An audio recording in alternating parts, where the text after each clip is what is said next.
वालेकुम सर, ये प्राइमेवेरा क्या चीज़ है और इसका स्कोप क्या है, और जब स्टूडेंट ये कोर्स कर लेते हैं तो स्टूडेंट्स को इस कोर्स का क्या फ़ायदा होता है?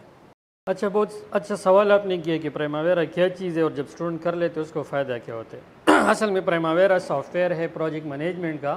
प्रोजेक्ट मैनेजमेंट असल में एक बुक है जिसमें ये सिखाया जाता है कि एक प्रोजेक्ट को आपने डिटेलिंग कैसे देनी है, उसको मैनेज कैसे करने है। लेकिन आजकल के दौर में हर एक बंदे को पता है कि कंप्यूटराइज दौर है, तो हर एक काम प्राइमावेरा पे होते हैं। मतलब इसके थ्रू हमें पता चलता है और स्टूडेंट को भी ये फ़ायदा होता है कि वो जब एक प्रोजेक्ट डिज़ाइन करता है तो आया वो एक स्पेसिफिक टाइम में उस प्रोजेक्ट को कर पाएगा या नहीं कर पाएगा, या अगर उसमें कोई क्लैशेस आते हैं या अगर कोई प्रोजेक्ट डिले होते हैं तो वो प्राइमावेरा के थ्रू उसको कंट्रोल कैसे करेगा। फॉर एग्ज़ाम्पल इसमें आप ये भी कह सकते हो कि आपने नंबर ऑफ़ लेबर कितने ऐड करने हैं, मशीनरी कैसे ऐड करनी है, मटीरियल कैसे ऐड करनी है। फिर उसके हमारे पास पेमेंट आ जाती है, लेकिन वो करेंसी अक्सर डॉलर्स में होती है। तो अगर आपने उसको चेंज करने फिर आप वो करेंसी चेंज भी कर सकते हो, और इसका फ़ायदा हर एक डिपार्टमेंट में आपको हो सकते हैं। मतलब अगर आपने सिविल में सीख लिया तो आपका इलेक्ट्रिकल, आपका मैकेनिकल सब सेम होते हैं। और आजकल इधर और बाहर स्पेशली प्राइमावेरा के बग़ैर कोई भी सॉफ्टवेयर काम भी नहीं करता और कोई प्रोजेक्ट लोग स्टार्ट भी नहीं करते, क्योंकि फिर पता नहीं चलता कि एक प्रोजेक्ट पे कितने पैसे चले आएंगे। क्योंकि जब इसका पता लग जाता है कि इस पे टाइम कितना लगेगा, पैसे कितने आएंगे, तो उसके बाद ही एक डिपार्टमेंट प्रोजेक्ट पे स्टार्ट लेता है। और सर इस कोर्स की ड्यूरेशन कितनी है, और आप मुझे ये बता दें कि जब इस कोर्स को करने के लिए जो है हमें कितना क्वालिफाइड होना पड़ता है, और अगर हम ये कोर्स करके बाहर मुल्क जाते हैं तो हमें इसका क्या फ़ायदा होगा?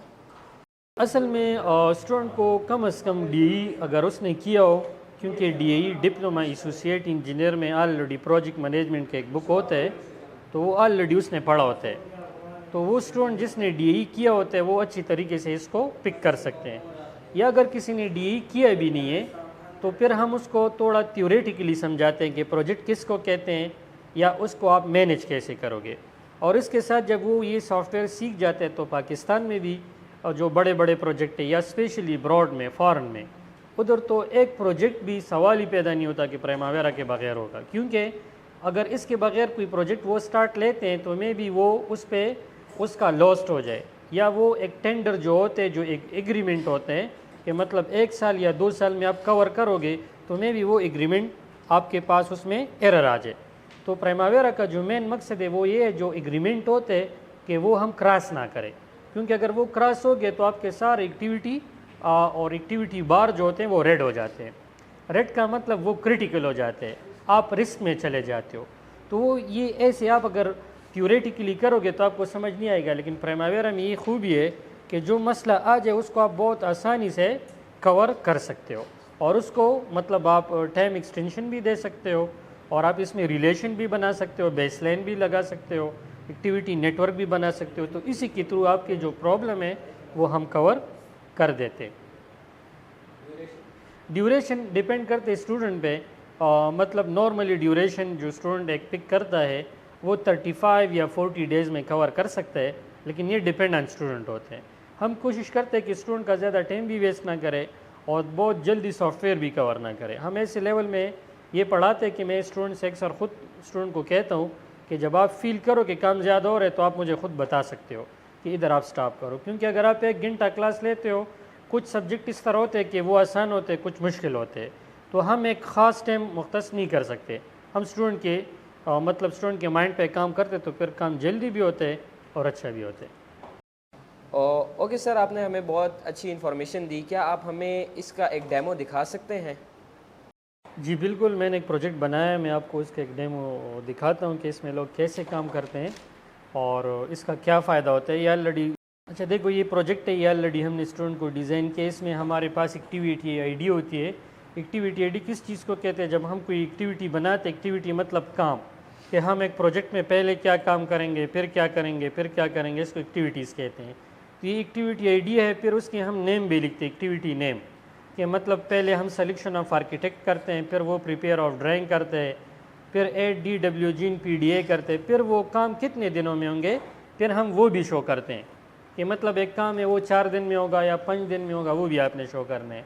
फिर इसके साथ हम डेट भी शो कर दें कि किस तारीख़ पे स्टार्ट है और किस पे ख़त्म है। इसके साथ आपको ये बार भी नज़र आ रही है। ये बार आपको निशानदेही करवाता है कि एक काम अगर ज़्यादा दिनों में कवर होते हैं तो उसका बार बड़ा होता है, अगर कम दिन में कवर होते हैं तो उसका बार आपके पास भी छोटा होता है। फिर इसके साथ हम इसमें रिसोर्सेज बनाते हैं। रिसोर्सेज किस चीज़ को कहते हैं, मतलब हमारे पास हर एक चीज़ बनाने के लिए 3 रिसोर्सेज का होना ज़रूरी होता है। एक होता है लेबर, लेबर मीन हर किस्म मतलब लेबर, कोई आप आर्किटेक्ट भी कह सकते हो, जो भी हो जो काम करता है साइड पे। एक होता है नॉन लेबर, नॉन लेबर का मतलब होते हैं मशीनरी, मतलब जनरेटर, ट्रैक्टर, वाइब्रेटर, ETC। और तीसरा रिसोर्स हमारे पास होता है मटेरियल। अगर आप इस स्क्रीन की भी मिसाल ले लो तो ये स्क्रीन एक मटेरियल है, ये मशीन में बने और मशीन इंसानी माइंड पे चले। तो इसी तरह आपके पास ये इसमें मुख्तलिफ़ किस्म के ऑप्शन होते हैं। इधर अगर आपने कोई दूसरा ऑप्शन ऐड करने तो आपने इधर राइट क्लिक करके कॉलम में आना है और इधर आपके पास सर्च बार होते हैं, इसमें आपने सपोज़ मैं दे दूंगा रिसोर्सेज, तो देखो आपके पास रिसोर्सेज आ जाएंगे। अभी ये रिसोर्सेज आ चुके हैं तो आपने क्या करना है, इसको इस बटन के थ्रू इधर लाने और ये आपने नीचे रखने हैं।